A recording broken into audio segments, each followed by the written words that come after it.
Gisteren werden op de Westerbegraafplaats in Gent de Russische soldaten herdacht die in België het leven lieten tijdens de Eerste en de Tweede Wereldoorlog.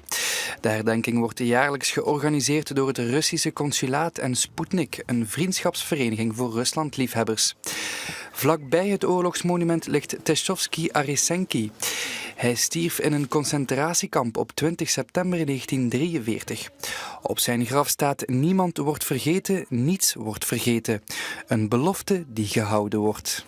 Voor de Sovjet-Unie, nu Rusland, is het wel een eer dat hij hier begraven ligt en dat wij hem nog altijd eren, respecteren en herdenken.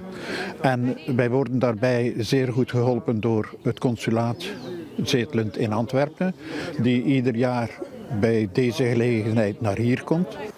3 jaar geleden ontdekte VZW Sputnik ook nog de graven van 12 Sovjet-soldaten die tijdens de Eerste Wereldoorlog sneuvelden. De Russische consul hecht veel belang aan de herdenking van deze soldaten.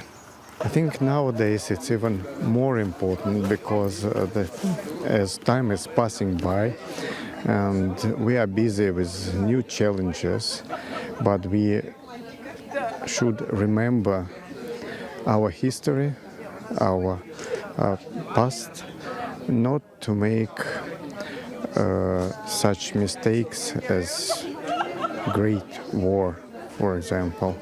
And we would like to remember these people forever, the people who died in the war, just because we should be thankful for them, for our happy life nowadays.